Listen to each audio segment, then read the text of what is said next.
पिछले पार्ट में आपने देखा कैसे महेश ने अपने गुरु मोहनदास के आश्रम से वो लाल किताब चुराई जिसके अंदर काली दुनिया का दरवाजा खोलने और उससे जुड़ी कई खतरनाक विधियां लिखी थी। उसके बाद उसने पार्वती को औलाद का लालच देकर उसके पेट से नरभक्षी को जन्म दिलवाया और पैदा होते ही नरभक्षी ने अपने माँ बाप को खत्म कर डाला। नरभक्षी महेश के अधीन खड़ा था और महेश बहुत ही ज्यादा खुश था। अब आगे। महेश, तुमने मुझे इस दुनिया में लाकर बहुत अच्छा काम किया है, लेकिन तुमको मेरे बारे में पता है ना, मैं इंसानी मांस के बिना 2 दिन से ज्यादा नहीं रह सकता। उसका इंतजाम कैसे करना है वो सब तुमको करना पड़ेगा। मुझे पता है और तुमको भी पता होगा कि कोई भी इंसान बिना किसी लालच के कोई काम नहीं करता।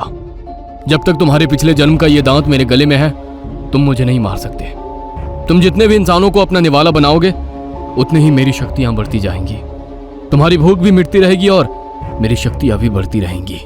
यह तो बहुत अच्छी बात है। इस तरह से हम एक दूसरे की जरूरत पूरी करते रहेंगे। कोई किसी को धोखा नहीं दे सकता। रात के तकरीबन 9 बजे थे। कुएं के पास एक बेहद खूबसूरत लड़की खड़ी हुई थी। तभी किसी ने पीछे से उसकी गोरी कमर पर अपना हाथ रखा। उसने चौंकते हुए पलट कर देखा तो वहां कुलदीप खड़ा हुआ था। पागल, एक तो आए भी इतनी देर से और ऊपर से डरा भी दिया। अरे आज तो मरते मरते बचाऊं। पता है जोगिंदर भैया ने मुझे घर से निकलते हुए देख लिया था। वो तो मैंने दोस्त के घर जाने का बहाना बनाया और घूमता घूमता यहाँ पहुँच गया। ये सुनकर लड़की के चेहरे पर आ रही मुस्कान रुक गई। क्या हुआ? कुलदीप के ठीक पीछे उसका बड़ा भाई जोगिंदर खड़ा था। तुमको कितने बार कहा कि तुम इस नीच जात लड़की से रिश्ता खत्म कर दो, फिर भी तुमको समझ नहीं आता। भैया आप ऐसा मत बोलिए। अरे मैं आज इसको खत्म कर ही देता हूँ। ऐसा कहकर उसने तलवार निकाली और उस लड़की पर हमला करने के लिए आगे बढ़ा। तभी अचानक से उसका हाथ हवा में ही रुक कर रह गया। दोनों ये देख चौंक पड़े। महेश कुछ ही दूरी पर खड़ा था। उसने अपनी दिव्य शक्ति से जोगिंदर का हाथ हवा में ही रोक दिया था। महेश बाबा! दोनों उसको पुकारते हुए उसके पास चले गए। महेश ने मुंह में ही कुछ मंत्र पढ़ा। सभी को एक भयानक आवाज सुनाई देने लगी जिसका असर उनके दिल की धड़कनों पर होने लगा। तभी अचानक से नरभक्षी सामने आकर खड़ा हुआ। उसको देखकर सभी की चीख निकल गई। नरभक्षी ने जोगिंदर की गर्दन पकड़ी और उस पर अपना जबड़ा गड़ा दिया। चारों तरफ खून की छींटे, मांस की गंध।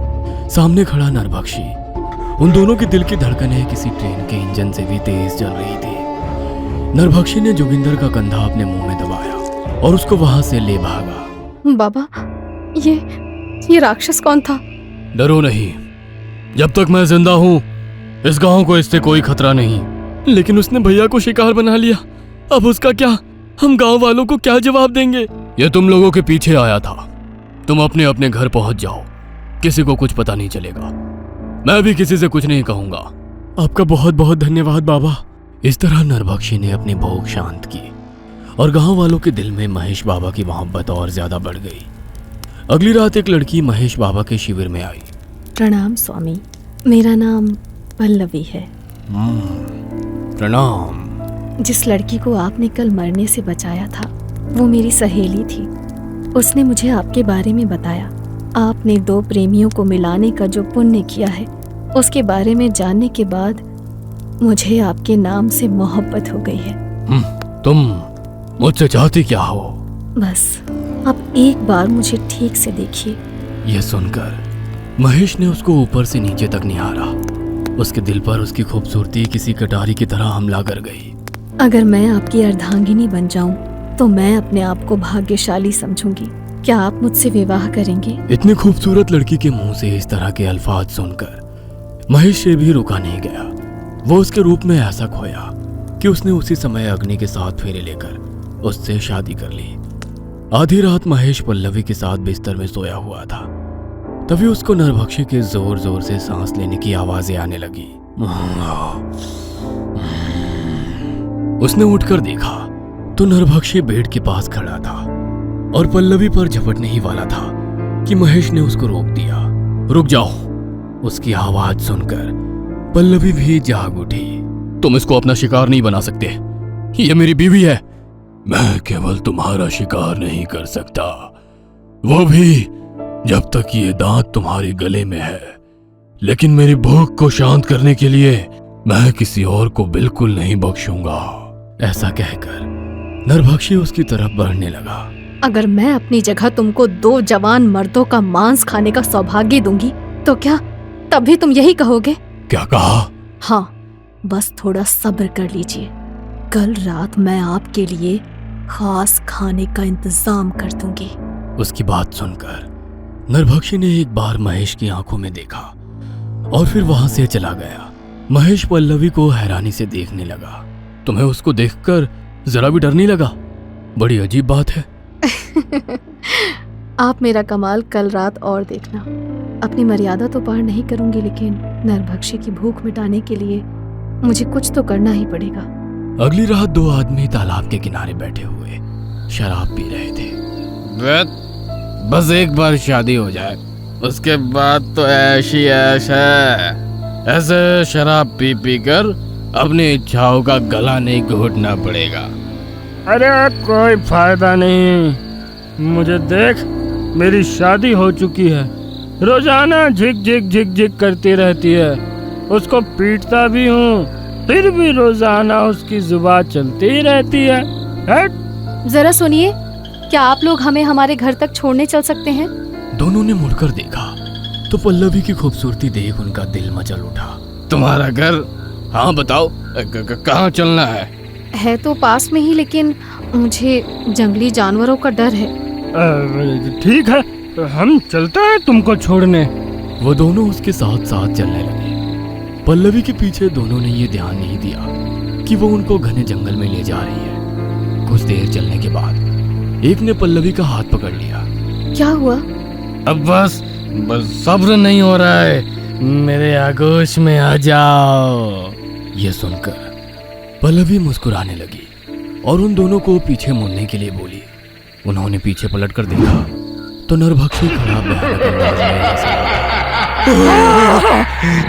नरभक्षी ने उन दोनों पर झपटा मारा और फिर उनको एक एक करके अपना शिकार बना लिया। जैसे जैसे नरभक्षी के मुंह में मांस जा रहा था, शिविर में बैठे महेश को अपने शरीर में बढ़ती हुई शक्तियां महसूस हो रही थी।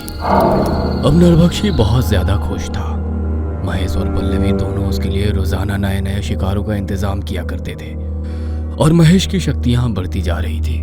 महेश, अगर तुम बुरा ना मानो तो एक बात पूछूं? क्या पूछना चाहती हो, बताओ। इस तरह हम दोनों कब तक नरभक्षी के लिए इंसानी मांस का इंतजाम करते रहेंगे? क्या अब हमेशा ऐसे ही चलता रहेगा? नहीं, नरभक्षी जब 99 लोगों को खत्म कर देगा तो उसके बाद अमावस की रात को नरभक्षी अपने मंत्र शक्ति से काली दुनिया का दरवाजा खोलेगा। उसके बाद नरभक्षी को सेवा शिकार एक मांगलिक औरत का करना पड़ेगा। फिर उसी रात वो इस दुनिया का सबसे खतरनाक जीव और मैं इस दुनिया का सबसे ज्यादा शक्तिशाली इंसान बन जाऊंगा।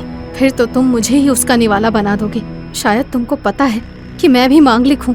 नहीं, ऐसा नहीं होगा। ऐसा कहकर महेश ने पल्लवी को गले लगा लिया। अगली रात पल्लवी महेश से कोई बहाना बनाकर वहां से निकल गई। काफी देर चलने के बाद वो एक जगह पहुंची जहां पर गुरु मोहनदास उसका इंतजार कर रहे थे। प्रणाम गुरुजी। उनको तुम पर शक तो नहीं हुआ? अभी तक तो नहीं, कहकर उसने गुरु मोहनदास को सब कुछ बता दिया। मैंने इस काम के लिए तुम्हें ही क्यों चुना था, यह तो अब तुमको समझ आ ही गया होगा। नरभक्षी को केवल एक मांगलिक लड़की के हाथों अमावस्या की रात ठीक 12 से 2 बजे के बीच चंदन की लकड़ी के बने हथियार से ही खत्म किया जा सकता है। अब उसको सबसे शक्तिशाली भी तुम ही बना सकती हो और उसको मार भी केवल तुम ही सकती हो। तुमको बहुत समझदारी से काम लेना होगा। इस तरह महेश नरभक्षी के सामने खड़ा था। महेश, हमारी सिद्धि पूरी होने वाली है। तुमको इसका मतलब पता है ना? हाँ पता है, जो भी बलि होगी वो एक मांगलिक औरत की होगी। हाँ, और तुमको पता है कि इस गांव में मांगलिक औरत सिर्फ तुम्हारी पल्लवी है। लेकिन पल्लवी को हम शिकार नहीं बना सकते, वो मेरी बीवी है। यह सुनकर नरभक्षी ने उसके दोनों कंधों पर हाथ रखा और आंखों में आंखें डालकर बोला, प्यार व्यार कुछ नहीं होता। तुम अपने लक्ष्य से फिर रहे हो। अगर तुमको दुनिया में सबसे ज्यादा शक्तिशाली बनना है तो तुमको पल्लवी की बलि देनी ही पड़ेगी। यह सुनकर महेश सोच में पड़ गया। वो अपने शिविर में पहुंचा तो पल्लवी बिस्तर पर लेटी हुई थी। उसने प्यार से उसके माथे पर हाथ फेरा और फिर उसकी बराबर में लेट गया। कुछ दिनों बाद अमावस की रात भी आ गई। महेश ने नरभक्षी से कहा, तुम किताब के जरिए काली दुनिया का दरवाजा खोलने की प्रक्रिया शुरू करो। जब दरवाजा खुल जाएगा उसी समय तुमको एक मांगलिक औरत का शिकार करना है। लेकिन मेरे अलावा तो यहाँ कोई और मांगलिक औरत नजर ही नहीं आ रही। उसका इंतजाम मैंने कर दिया है। मेरे एक मंत्र के जाप से वो फौरन यहाँ हाजिर हो जाएगी। महेश ने पल्लवी का डर खत्म करने के लिए झूठ बोला। तभी नरभक्षी खड़ा होकर किताब में लिखे हुए मंत्र पढ़ने लगा। उसके ठीक सामने एक गोला सा प्रकट होकर गोल गोल घूमने लगा। पल्लवी और महेश कुंड के सामने बैठे हुए थे। उस गोल के अंदर से बहुत ही भयानक आवाजें आ रही थी।